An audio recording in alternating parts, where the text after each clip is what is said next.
As a historian, I have to do a change over time answer.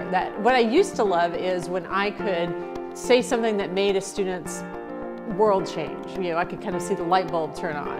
And as I've gotten older, what I get more excited about is when I keep my mouth shut and I've made conditions in the classroom where students can learn from each other, whether it's a debate or group work. So I've definitely set things in motion, like assigning readings and trying to pose interesting and focused questions.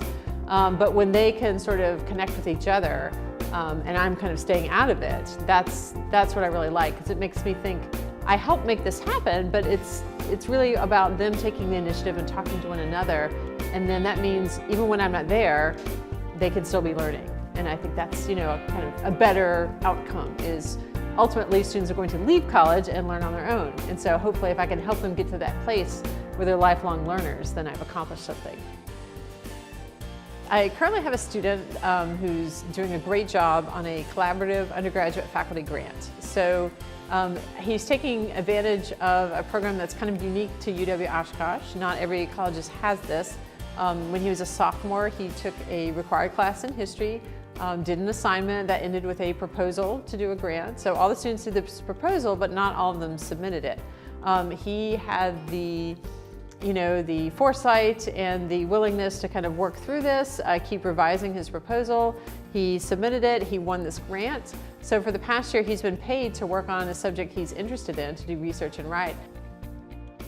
My degree is in United States history, and I think it's interesting for mainly two reasons. And one is, I think studying history can give you knowledge of how the world works. And secondly, I think it can actually bring you wisdom.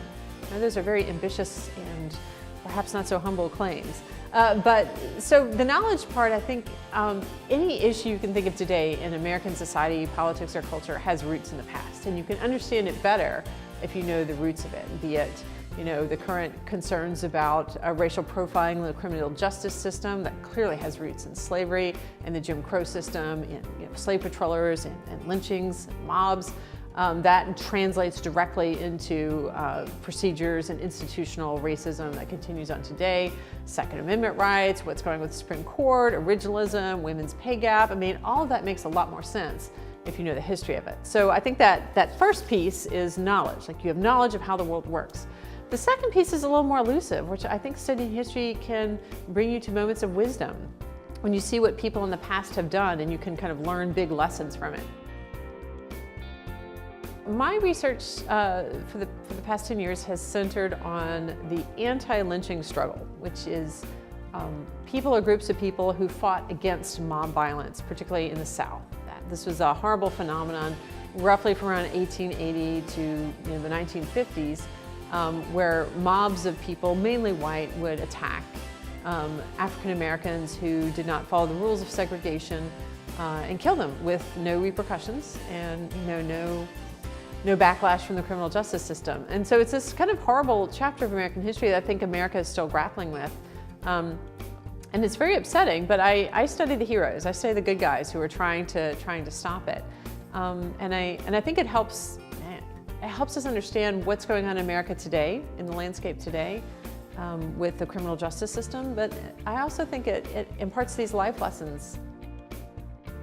I would say if you are savvy, you could get a private school education worth $40,000 or $50,000 at a public school price. So not everyone is going to do that. If you just go through the motions and do the minimum in all your classes and what you do to graduate, yeah, you'll get a good but basic education. But there are pockets of things at UW Oshkosh, if you seek them out, that are comparable to things going on at private schools that you would pay a lot more money for. You can see award-winning plays at the Frederick March Theater. You can apply for a collaborative undergraduate faculty grant, work one-on-one with a faculty member doing original research. You can submit a paper to the Oshkosh Scholar, our undergraduate research journal, and have the experience of going through a professional level review and editing process and getting published. So there's all these little pockets of things you could do that you could get a lot of attention and a lot of direction and encouragement to follow your dreams, but at a public school price.